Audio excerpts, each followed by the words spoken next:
Lucas, capítulo 9. Reunindo os 12, Jesus deu-lhes poder e autoridade para expulsar todos os demônios e curar doenças. E os enviou a pregar o reino de Deus e a curar os enfermos. E disse-lhes: Não levem nada pelo caminho, nem bordão, nem saco de viagem, nem pão, nem dinheiro, nem túnica extra. Na casa em que vocês entrarem, fiquem ali até partirem.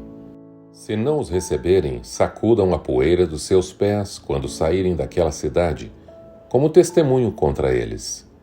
Então eles saíram e foram pelos povoados, pregando o evangelho e fazendo curas por toda parte. Herodes, o tetrarca, ouviu falar de tudo o que estava acontecendo e ficou perplexo, porque algumas pessoas estavam dizendo que João tinha ressuscitado dos mortos, outros que Elias tinha aparecido, e ainda outros que um dos profetas do passado tinha voltado à vida. Mas Herodes disse: João, eu decapitei. Quem, pois, é este de quem ouço essas coisas? E procurava vê-lo. Ao voltarem, os apóstolos relataram a Jesus o que tinham feito. Então ele os tomou e retiraram-se para uma cidade chamada Betsaida, mas as multidões ficaram sabendo e o seguiram. Ele as acolheu e falava-lhes acerca do reino de Deus e curava os que precisavam de cura. Ao fim da tarde, os 12 aproximaram-se dele e disseram: Manda embora a multidão para que eles possam ir aos campos vizinhos e aos povoados e encontrem comida e pousada, porque aqui estamos em lugar deserto. Ele, porém, respondeu: Deem-lhes vocês algo para comer. Eles disseram: Temos apenas 5 pães e 2 peixes, a menos que compremos alimento para toda esta multidão. E estavam ali cerca de 5.000 homens. Mas ele disse aos seus discípulos: Façam-nos sentar em grupos de 50. Os discípulos assim fizeram e todos se assentaram. Tomando os 5 pães e os 2 peixes e olhando para o céu, deu graças e os partiu. Em seguida, entregou aos discípulos para que os servissem ao povo. Todos comeram e ficaram satisfeitos, e os discípulos recolheram 12 cestos cheios de pedaços que sobraram. Certa vez Jesus estava orando em particular e com ele estavam os seus discípulos. Então lhes perguntou: Quem as multidões dizem que eu sou? Eles responderam: Alguns dizem que és João Batista, outros Elias, e ainda outros que és um dos profetas do passado que ressuscitou. E vocês? O que dizem? Perguntou. Quem vocês dizem que eu sou? Pedro respondeu: O Cristo de Deus. Jesus os advertiu severamente que não contassem isso a ninguém. E disse: É necessário que o Filho do Homem sofra muitas coisas e seja rejeitado pelos líderes religiosos, pelos chefes dos sacerdotes e pelos mestres da lei. Seja morto e ressuscite no 3º dia. Jesus dizia a todos: Se alguém quiser acompanhar-me, negue-se a si mesmo. Tome diariamente a sua cruz e siga-me. Pois quem quiser salvar a sua vida a perderá. Mas quem perder a sua vida por minha causa, este a salvará. Pois que adianta o homem ganhar o mundo inteiro e perder-se ou destruir a si mesmo? Se alguém se envergonhar de mim e das minhas palavras, o Filho do Homem se envergonhará dele quando vier em sua glória e na glória do Pai e dos santos anjos. Garanto a vocês que alguns que aqui se acham de modo nenhum experimentarão a morte antes de verem o reino de Deus.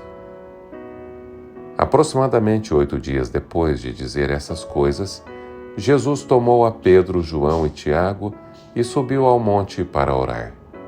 Enquanto orava, a aparência de seu rosto se transformou e as suas roupas ficaram alvas e resplandecentes como o brilho de um relâmpago.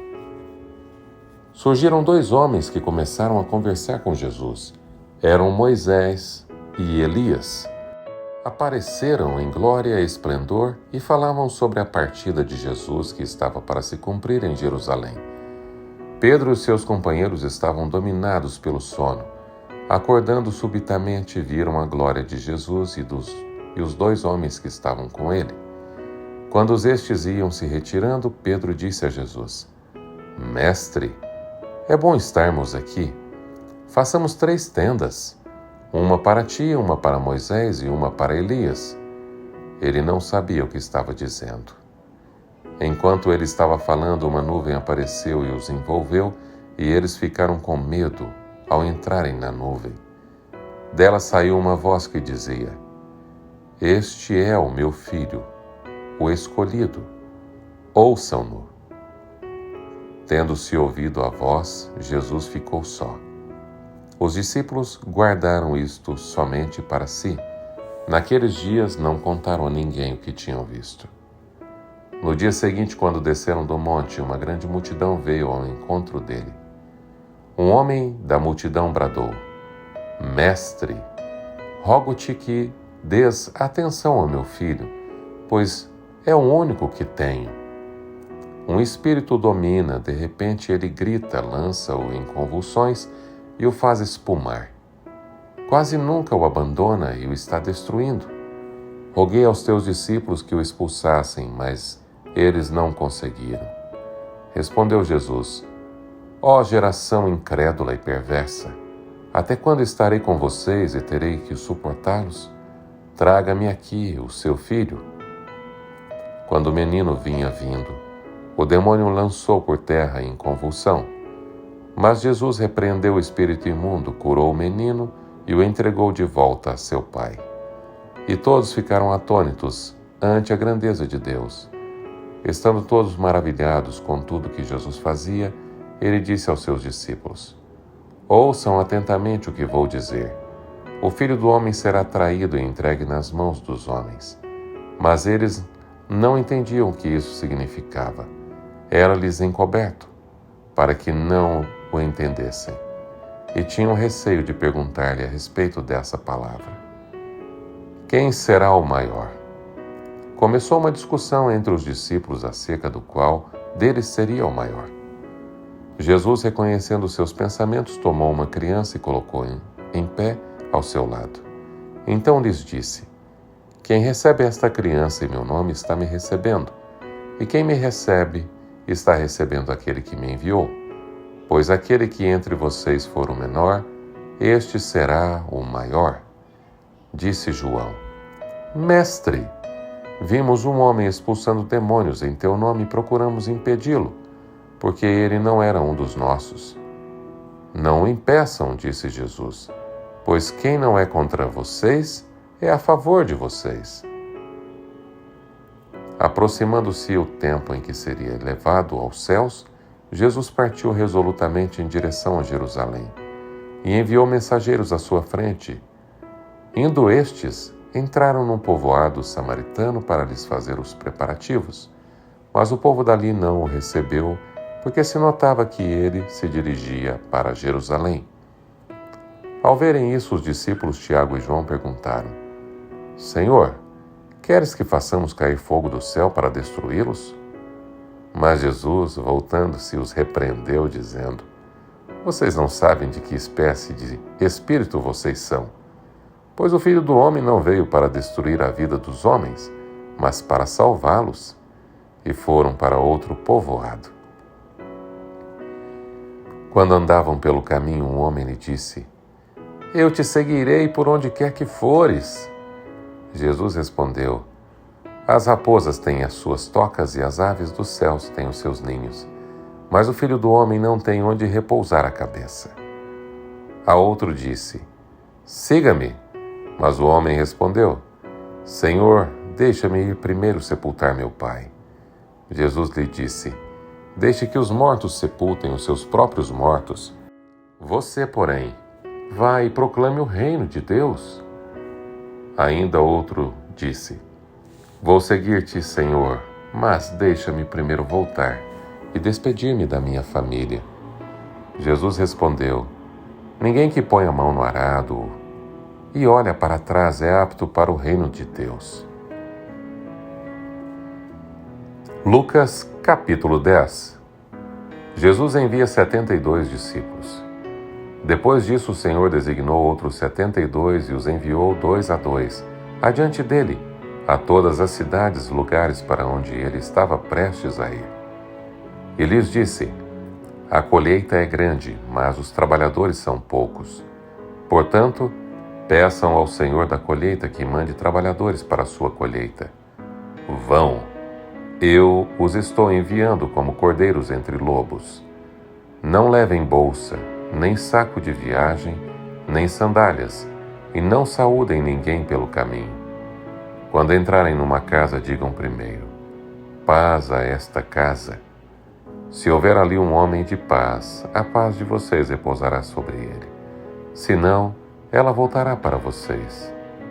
Fiquem naquela casa e comam e bebam o que derem a vocês, pois o trabalhador merece o seu salário. Não fiquem mudando de casa em casa. Quando entrarem numa cidade e forem bem recebidos, comam o que for posto diante de vocês. Curem os doentes que ali houver e digam-lhes: o reino de Deus está próximo de vocês. Mas, quando entrarem numa cidade e não forem bem recebidos, saiam por suas ruas e digam: até o pó da sua cidade, que se apegou aos nossos pés, sacudimos contra vocês. Fiquem certos disto: o reino de Deus está próximo. Eu digo, naquele dia haverá mais tolerância para Sodoma do que para aquela cidade. Ai de você, Corazim! Ai de você, Betsaida! Porque se os milagres que foram realizados entre vocês o fossem em Tiro e Sidom, há muito tempo elas teriam se arrependido, vestindo roupas de saco e cobrindo-se de cinzas. Mas no juízo haverá menos rigor para Tiro e Sidom do que para vocês. E você, Cafarnaum, será elevada até o céu? Não, você descerá até o Hades. Aquele que dá ouvidos a vocês está me dando ouvidos. Aquele que os rejeita está me rejeitando. Mas aquele que me rejeita está rejeitando aquele que me enviou. Os 72 voltaram alegres e disseram: Senhor, até os demônios se submetem a nós em teu nome. Ele respondeu: eu vi Satanás caindo do céu como relâmpago. Eu dei a vocês autoridade para pisarem sobre cobras e escorpiões e sobre todo o poder do inimigo. Nada lhes fará dano. Contudo, alegrem-se, não porque os espíritos se submetem a vocês, mas porque seus nomes estão escritos nos céus. Naquela hora, Jesus, exultando no Espírito Santo, disse: eu te louvo, Pai, Senhor do céu e da terra, porque escondeste estas coisas dos sábios e cultos e as revelastes aos pequeninos.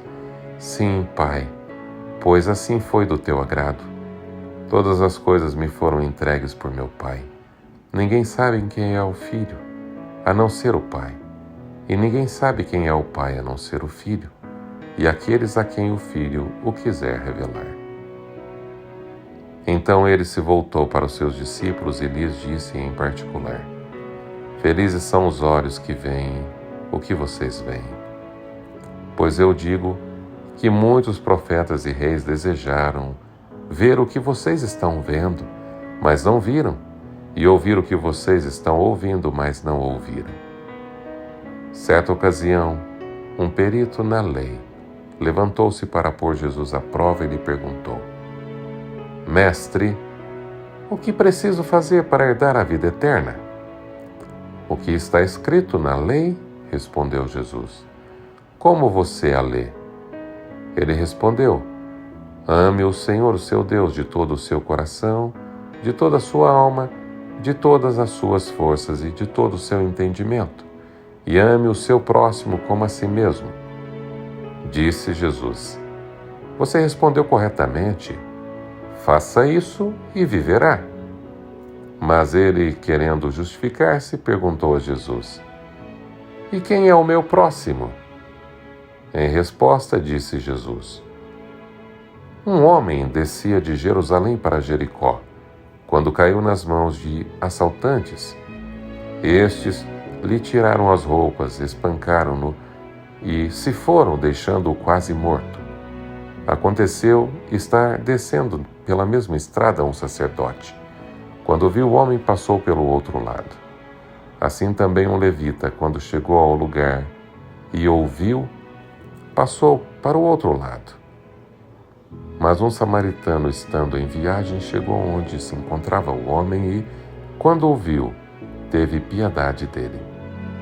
Aproximou-se, enfaixou-lhe as feridas, derramando nelas vinho e óleo. Depois colocou-o sobre o seu próprio animal, levou-o para uma hospedaria e cuidou dele. No dia seguinte deu 2 denários ao hospedeiro e lhe disse: cuide dele. Quando eu voltar, pagarei todas as despesas que você tiver. Qual destes 3 você acha que foi o próximo do homem que caiu nas mãos dos assaltantes?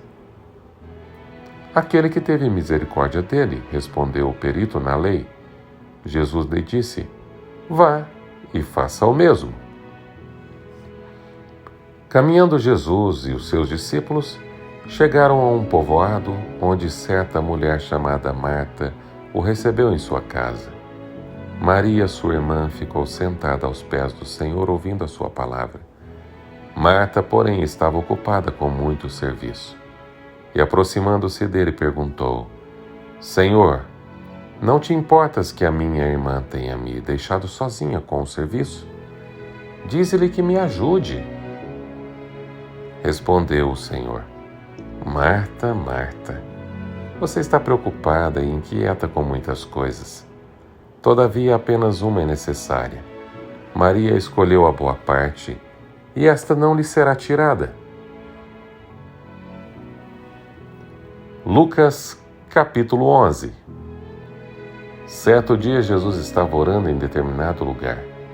Tendo terminado, um dos seus discípulos lhe disse: Senhor, ensina-nos a orar, como João ensinou aos seus discípulos. Ele lhes disse: Quando vocês orarem, digam: Pai, santificado seja o teu nome, venha o teu reino, dá-nos cada dia o nosso pão cotidiano. Perdoa-nos os nossos pecados, pois também perdoamos a todos os que nos devem. E não nos deixes cair em tentação. Então lhes disse: Suponham que um de vocês tenha um amigo que recorra a ele à meia-noite e diga: Amigo, empreste-me 3 pães, porque um amigo meu chegou de viagem e não tenho nada para lhe oferecer. E o que estiver dentro responda: Não me incomode, a porta já está fechada, e eu e meus filhos já estamos deitados. Não posso me levantar e dar a você o que me pede. Eu digo, embora ele não se levante para dar-lhe o pão, por ser seu amigo, por causa da importunação, se levantará e lhe dará tudo o que precisar. Por isso digo, peçam e será dado, busquem e encontrarão, batam e a porta será aberta. Pois todo o que pede recebe, o que busca encontra, e aquele que bate, a porta será aberta. Qual pai, do meio de vocês, se o filho pedir um peixe, em lugar disso lhe dará uma cobra? Ou se pedir um ovo, lhe dará um escorpião? Se vocês, apesar de serem maus, sabem dar boas coisas aos seus filhos, quanto mais o Pai que está nos céus dará o Espírito Santo a quem o pedir. Jesus estava expulsando um demônio que era mudo. Quando o demônio saiu, o mudo falou, e a multidão ficou admirada. Mas alguns deles disseram: É por Beelzebu, o príncipe dos demônios, que ele expulsa demônios. Outros o punham à prova, pedindo-lhe um sinal do céu. Jesus, conhecendo os seus pensamentos, disse-lhes: Todo reino dividido contra si mesmo será arruinado, e uma casa dividida contra si mesma cairá. Se Satanás está dividido contra si mesmo, como o seu reino pode subsistir? Digo isso porque vocês estão dizendo que expulso demônios por Beelzebu. Se eu expulso demônios por Beelzebu, por quem os expulsam os filhos de vocês? Por isso eles mesmos estarão como juízes sobre vocês. Mas se é pelo dedo de Deus que eu expulso demônios, então chegou a vocês o reino de Deus. Quando o homem forte, bem armado, guarda sua casa, seus bens estão seguros. Mas quando alguém mais forte o ataca e o vence, tira-lhe a armadura em que confiava e divide os despojos. Aquele que não está comigo é contra mim, e aquele que comigo não ajunta espalha. Quando o espírito imundo sai de um homem, passa por lugares áridos, procurando descanso, e não o encontrando, diz: voltarei para a casa de onde saí. Quando chega, encontra a casa varrida e em ordem, então vai atrás de outros 7 espíritos piores do que ele, e entrando passam a viver ali. E o estado final daquele homem torna-se pior do que o primeiro. Enquanto Jesus dizia estas coisas, uma mulher da multidão exclamou: feliz é a mulher que te deu à luz e te amamentou. Ele respondeu: antes, felizes são aqueles que ouvem a palavra de Deus e lhe obedecem. Aumentando a multidão, Jesus começou a dizer: esta é uma geração perversa. Ela pede um sinal milagroso, mas nenhum sinal lhe será dado, exceto o sinal de Jonas. Pois assim como Jonas foi um sinal para os ninivitas, o Filho do Homem também o será para esta geração. A rainha do sul se levantará no juízo com os homens desta geração e os condenará, pois ela veio dos confins da terra para ouvir a sabedoria de Salomão, e agora está aqui quem é maior do que Salomão. Os homens de Nínive se levantarão no juízo com esta geração e a condenarão, pois eles se arrependeram com a pregação de Jonas. E agora está aqui quem é maior do que Jonas. Ninguém acende uma candeia e a coloca em um lugar onde fica escondida ou embaixo de uma vasilha.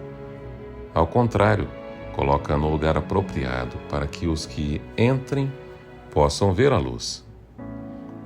Os olhos são a candeia do corpo. Quando seus olhos forem bons, igualmente todo o seu corpo estará cheio de luz. Mas quando forem maus, igualmente o seu corpo estará cheio de trevas. Portanto, cuidado para que a luz que está em seu interior não sejam trevas. Logo, se todo o seu corpo estiver cheio de luz, e nenhuma parte dele estiver em trevas, estará completamente iluminado, como quando a luz de uma candeia brilha sobre você. Tendo terminado de falar, um fariseu o convidou para comer com ele. Então Jesus foi e reclinou-se à mesa. Mas o fariseu, notando que Jesus não se lavara cerimonialmente antes da refeição, ficou surpreso. Então o Senhor lhe disse: vocês, fariseus, limpam o exterior do corpo e do prato, mas interiormente estão cheios de ganância e de maldade. Insensatos! Insensatos! Quem fez o exterior não fez também o interior? Mas deem o que está dentro do prato como esmola, e verão que tudo ficará limpo em vocês. Ai de vocês, fariseus, porque dão a Deus o dízimo da hortelã, da arruda e de toda a sorte de hortaliças, mas desprezam a justiça e o amor de Deus. Vocês deviam praticar estas coisas, sem deixar de fazer aquelas. Ai de vocês, fariseus, porque amam os lugares de honra nas sinagogas e as saudações em público. Ai de vocês, porque são como túmulos que não são vistos, por sobre os quais os homens andam sem saber. Um dos peritos na lei lhe respondeu: Mestre, quando dizes essas coisas, insultas também a nós. Quanto a vocês, peritos na lei, disse Jesus, ai de vocês também, porque sobrecarregam os homens com os fardos que dificilmente eles podem carregar, e vocês mesmos não levantam nenhum dedo para ajudá-los. Ai de vocês, porque edificam os túmulos dos profetas, sendo que foram seus próprios antepassados que os mataram. Assim vocês dão testemunho de que aprovam o que os seus antepassados fizeram. Eles mataram os profetas e vocês lhes edificam os túmulos. Por isso Deus disse em sua sabedoria: Eu mandarei a vocês profetas e apóstolos, dos quais eles matarão alguns e a outros perseguirão. Pelo que esta geração será considerada responsável pelo sangue de todos os profetas, derramado desde o princípio do mundo. Desde o sangue de Abel até o sangue de Zacarias, que foi morto entre o altar e o santuário. Sim, eu digo a vocês, essa geração será considerada responsável por tudo isso. Ai de vocês, peritos na lei, porque se apoderaram da chave do conhecimento. Vocês mesmos não entraram e impediram os que estavam prestes a entrar. Quando Jesus saiu dali, os fariseus e os mestres da lei começaram a opor-se fortemente a ele e a interrogá-lo com muitas perguntas, e esperando apanhá-lo em algo que dissesse.